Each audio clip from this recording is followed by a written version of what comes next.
in this tutorial, I'll show how students could submit work that they've done outside of Schoology.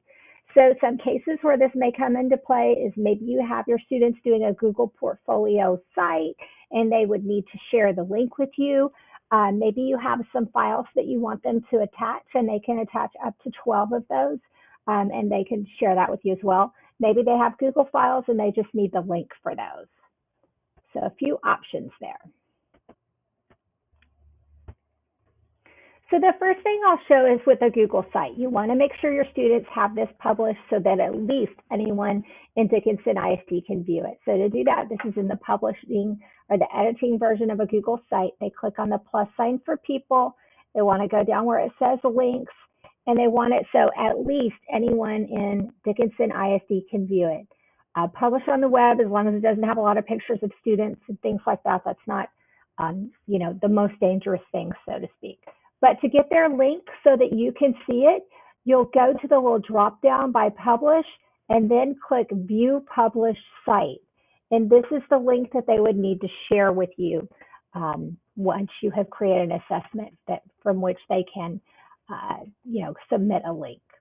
So I always, and that's just kind of the student side of things, just so you know.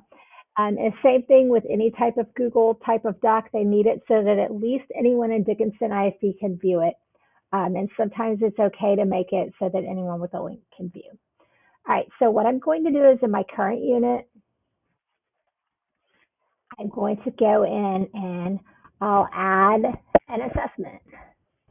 And so the first type of assessment question I will show you is how to do something so that if students are sharing links, you'll be able to see this. So this is, I'm just going to call this assessment links and attachments. And then, do your settings, make the due date at some point in this 9 weeks. You want to make sure submissions are enabled, and then choose the courses that you want it to go to. So I have the basics of that created. Put any instructions that you want in here.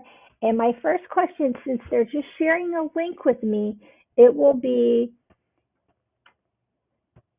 a short answer essay. Actually, I think if there is just short answer, that would be, short answer should be fine. So we'll go with short answer, ask the question type, and then your question is insert the link, maybe links to your project here. And then we'll click save. And then the other type of question, this comes into play if students may be taking pictures of work, or they have actual, maybe Microsoft files or things of that nature. I know a lot of our CTE folks have files specific to their discipline. So what you would do on that one, that type of question is going to be a file upload question. And so upload your project files here. And notice you have options here. It doesn't have to just be one file. Maybe you have 3 things that you want them to attach. Maybe you have up to 12 things that you want them to attach. I'll just go with 3 on this one. And then I save the question. And I am going to show you 2 other kind of advanced question types too. And the first one is an audio question. This would be good for maybe our choir teachers, or even those. It's kind of another option for getting your students' voice into the work. So we'll do an audio file for this one, and maybe it's even recording themselves reading a passage. Yourself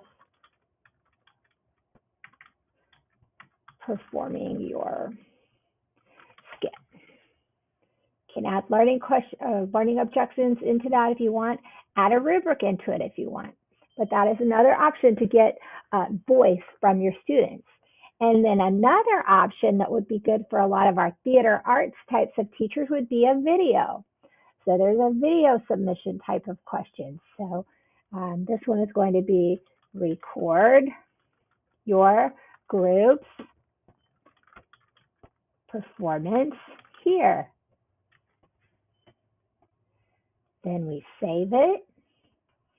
And you can actually preview what this looks like now as a student.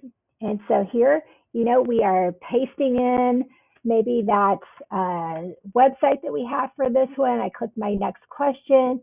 They're uploading files from the computer here. In the next one, it's an audio recorder. They click to record here. And then in the next one, it's the video recorder, and they click record here. It's probably going to be some messages up here about asking it to allow the camera and microphone. So just kind of be aware of that with these types of questions. I hope these maybe a little more advanced question type previews helped you out, and that's something that you can use in your Schoology classroom.